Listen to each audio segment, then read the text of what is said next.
11:58 p.m. The hour when the city stops pretending it's asleep and starts listening for footsteps. The old rail yard sat outside the nicer parts of town, like a scar the skyline refused to acknowledge. Rusted signals blinked through fog. Dead cars lined up on dead tracks. The rain didn't fall here so much as it leaned in, whispering down the steel, slicking the gravel, turning every surface into a mirror that lied. My coat was still damp from the rooftop, the ledger copy pressed against my ribs like a second heartbeat. The spare key lived in my pocket, cold and small, the kind of cold that doesn't fade. A key like that doesn't open doors, it opens decisions. The message said, "Come alone, bring the spare key." It always starts like a favor, like a request, like a man at the edge of the bar asking for a light. Then you realize it was never a request. It was a leash, and you've been wearing it since the first raindrop hit the pavement. I parked 2 blocks away where the streetlights broke up the fog into pale God rays. The kind of light that makes everything look holy for a second before it turns rotten again. I killed the engine and listened. No music, no sirens, just the rain and the low metallic groan of the yard settling in its own bones. I stepped out and the cold crawled under my collar like a hand. The air smelled like wet iron and old smoke, freight dust, oil. A place built for movement that had forgotten what movement was. The main gate was half open, chain dangling like someone had been here before me and didn't care if I knew it. That's the thing about traps. They don't hide. They invite. They make you feel chosen. I walked in slow, counted heartbeats, watched puddles for ripples that weren't mine. The tracks ran off into darkness like lines on a palm, promises you never asked for, but still end up living. A signal light clicked somewhere ahead, once, twice. Then it steadied, dim and red, bleeding into the fog like an old wound. There was no reason for it to work, which meant there was every reason for it to work tonight. The city was setting the stage again. I reached into my pocket and felt the spare key. The metal edges bit my fingertips. I hated how familiar it already felt, like I'd been carrying it for years and only just noticed.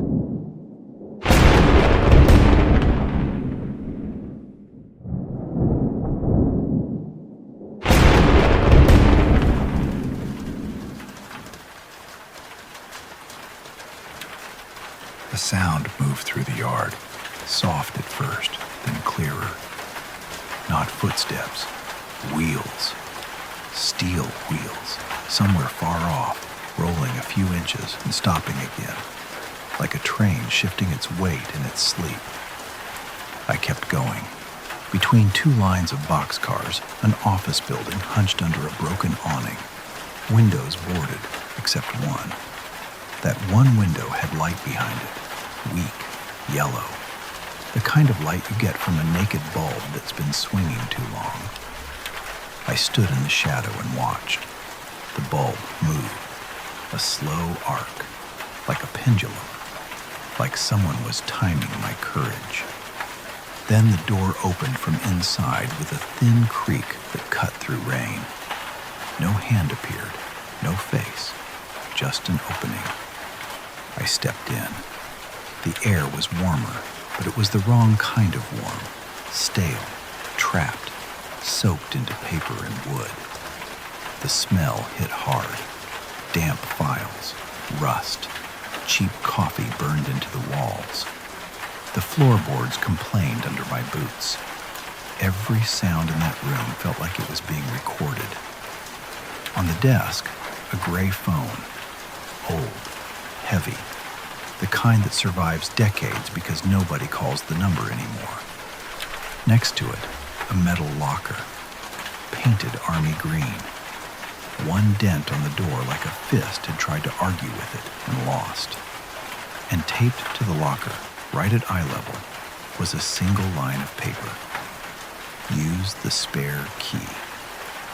I stared at it until my eyes dried out. The rain outside got louder, hammering the roof like it wanted in. Somewhere behind the walls, wind ran through cracks like a low laugh. The phone rang. Once. Twice. I didn't move. It rang a third time, and that was the thing that made it real. Machines don't insist unless a person programs them to. I lifted the receiver. Silence for a beat. Then breath. Controlled. Familiar in the way a nightmare can feel familiar. Billy, the voice said. Not the watcher's voice. Not exactly. This one had edges I remembered. A weight behind the words. A history. My throat tightened anyway. Eddie. A small pause, like the name had a price. Don't say it, the voice said. Names carry. You're the one who dragged me here, I said, so talk. Another pause, then, you brought the key. I brought what you asked for. You always did, the voice said, and there was something bitter in it, even when you pretended you didn't. The bulb above the desk squealed as it swung. Its light threw shadows across the locker like bars. The room looked less like an office now and more like a cell. Open it, the voice said. And then what? I asked. Then you'll stop guessing, it said. Then you'll stop telling yourself the story you liked better. The line went quiet again, but I could still hear breathing. Someone listening for the sound of my choice. The key felt heavy in my hand. I crossed the room and put it in the lock.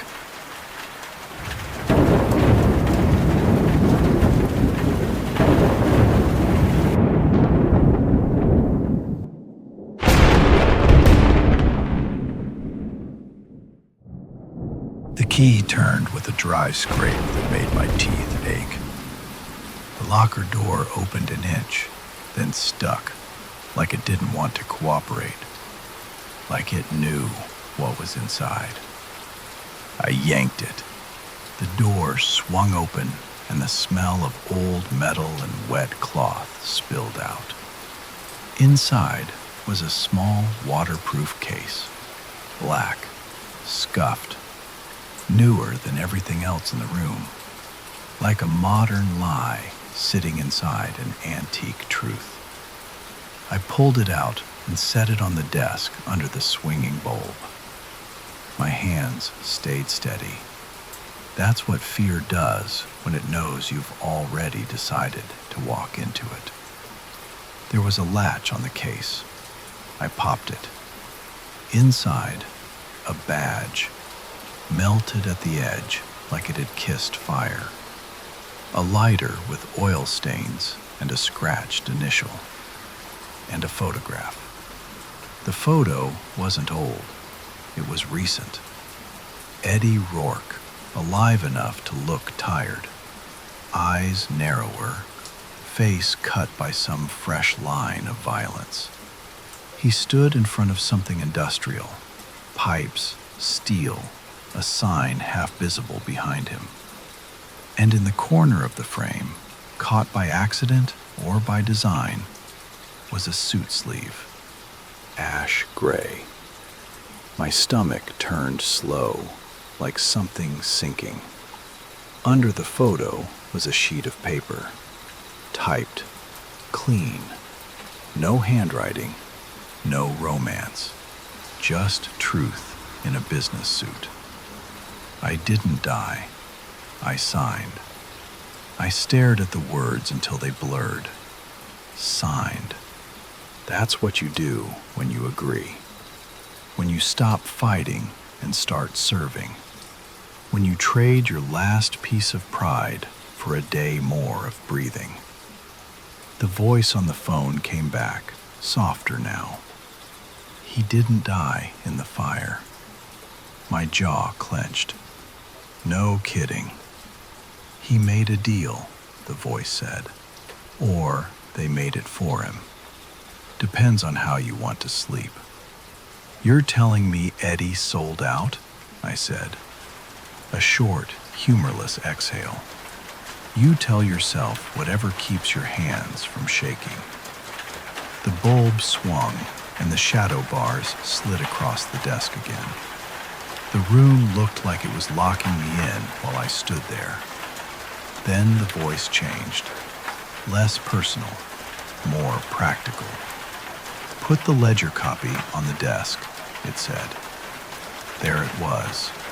Not Eddie, not confession, not closure. Paper. They didn't want my feelings. They wanted my proof.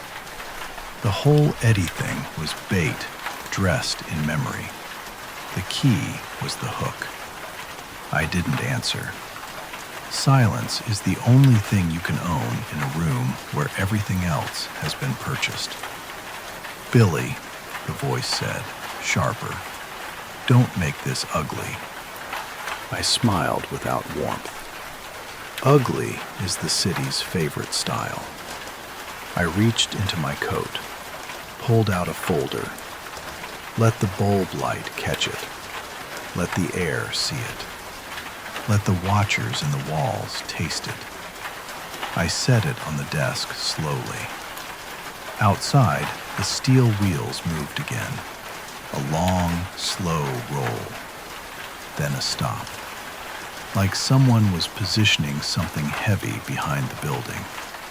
Like the yard was waking up on command. The phone line stayed open, breathing, waiting. Good, the voice said. Then the receiver clicked, and the lights went out.